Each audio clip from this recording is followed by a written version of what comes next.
الحمدللہ رب العالمین والصلاة والسلام علی سید الانبیاء والمرسلین اما بعد فاعوذ باللہ من الشیطان الرجیم بسم اللہ الرحمن الرحیم الصلاة والسلام علیک یا رسول اللہ وعلی آلک واصحابک یا حبیب اللہ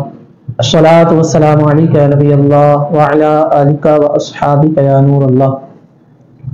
آقا عالم مجسم شاہ بنی آدم رسول محتشم صلی اللہ تعالی علیہ وسلم کا فرمان علی شان کہ جس نے مجھ پر ایک مرتبہ درود پاک پڑھا اللہ تعالیٰ اس پر 10 رحمتیں نازل فرماتا ہے۔ صلو علی الحبیب صلی اللہ تعالی علی محمد صلی اللہ علیہ وسلم۔ آج کے درس حدیث میں انشاءاللہ ہم نیت کے بارے میں سنیں گے۔ اس حدیث کے راوی حضرت سیدنا عمر بن خطاب رضی اللہ تعالی عنہ ہیں، اور اس حدیث کو امام بخاری امام مسلم نے اپنی کتاب صحیح مسلم و صحیح بخاری شریف میں اس کو روایت کیا ہے۔ حضرت عمر بن خطاب رضی اللہ تعالی عنہ سے روایت ہے، انہوں نے کہا کہ رسول اللہ صلی اللہ تعالی علیہ وسلم نے فرمایا کہ تمام اعمال کا ثواب نیتوں پر ہے، اور ہر آدمی کے لیے وہی ہے جو اس نے نیت کی۔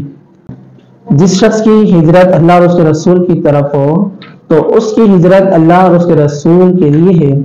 اور جس شخص کی ہجرت دنیا حاصل کرنے کے لیے یا کسی عورت سے نکاح کے لیے ہو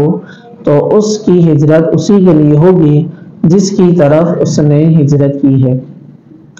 اس حدیث مبارکہ کا مفہوم کیا ہے، اس کا مطلب کیا ہے؟ یاد رہے اعمال دو طرح کے ہوتے ہیں، ایک عمل وہ ہوتا ہے جس پر ثواب ملتا ہے، ایک عمل وہ ہوتا ہے اس پر گناہ ملتا ہے، یعنی اچھا عمل اور برا عمل۔ یاد رہے برا عمل چاہے اچھی نیت کے ساتھ کیا جائے یا بغیر نیت کے ساتھ کیا جائے، اس پر ثواب کسی صورت نہیں ملے گا بلکہ وہ عذاب کا حقدار ہوگا۔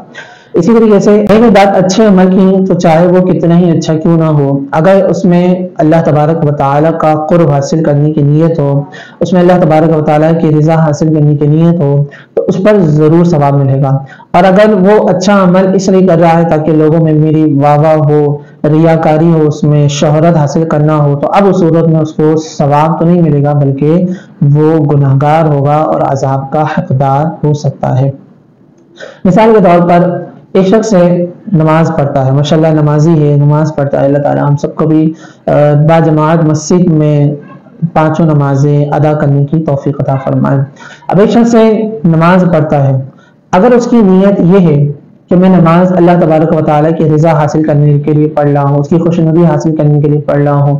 جنت کی لازوال نعمتیں مجھے حاصل ہو جائیں، میں اس نیت سے نماز پڑھ رہا ہوں۔ اللہ تبارک و تعالیٰ نے جو حکم قرآن مجید میں ارشاد فرمائے وَأَقِیمُوا الصَّلَاةَ، اس پر عمل کرنے کی نیت سے میں نماز پڑھ رہا ہوں، تو اب اس پر اس کو ثواب بھی ملے گا، نماز کا بھی ثواب ملے گا، اور جو جتنی اچھی نیتیں کی ہیں اس پر اس کو اس کا ثواب بھی ملے گا۔ لیکن اگر وہ نماز اس نیت سے پڑھتا ہے کہ لوگ مجھے نمازی کہیں، مجھے متقی کہیں، مجھے عبادت گزار بندہ کہیں، اگرچہ نماز افضل العبادات ہے،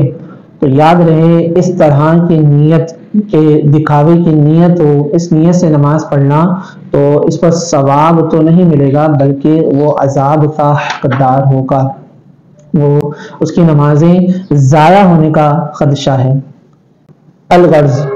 ایک ہے اچھا عمل اچھی نیت سے لائق ثواب ہے، اور بری نیت سے باعث عذاب بن جاتا ہے۔ اس لیے حضرت نبی کریم صلی اللہ تعالی علیہ وسلم نے فرمایا کہ تمام اعمال کے ثواب کا دار و مدار نیت پر ہے، اور ہر آدمی کو اس کی نیت ہی پر ثواب ملتا ہے۔ پھر نبی کریم صلی اللہ تعالی علیہ وسلم نے اس قاعدہ کلیہ کو بیان فرمانے کے بعد اس کی خاص مثال کے طور پر یہ ارشاد فرمایا جو اللہ اور اس کے رسول کے رضا کی نیت سے ہجرت کرتا ہے تو اس کی ہجرت اللہ اور اس کے رسول کے دربار میں مقبول ہوگی، اور اللہ تبارک و تعالی اس کو اپنے فضل لاجواب سے بے حساب اجر و ثواب عطا فرمائے گا۔ اور جو شخص کسی دنیاوی منفعت یعنی کسی دنیاوی غرض سے یا کسی عورت سے نکاح کرنے کی نیت سے ہجرت کرتا ہے تو اس کی ہجرت کا حاصل اور ترک وطن کا ما حصل وہی دنیاوی منفعت اور وہی عورت ہے، باقی اجر و ثواب جس دولت کا نام ہے اس کے ایک ذرہ کا کروڑا حصہ بھی اس کو نہیں ملے گا۔ بہرحال اس حدیث کا خلاصہ کلام یہ ہے کہ جو عمل خیر نیک نیتی کے ساتھ کیا جائے، اگرچہ وہ کتنا ہی چھوٹا عمل ہو، اس پر اجر و ثواب ضرور ملے گا، اور جو عمل خیر بدنیتی کے ساتھ کیا جائے، اگرچہ وہ کتنا ہی بڑا کیوں نہ ہو، تو اس پر کوئی ثواب نہیں ملے گا۔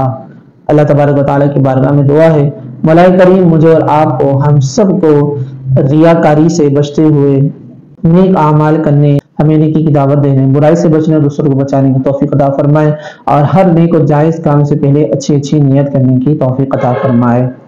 آمین بجاہ نبی الامین صلی اللہ علیہ وسلم۔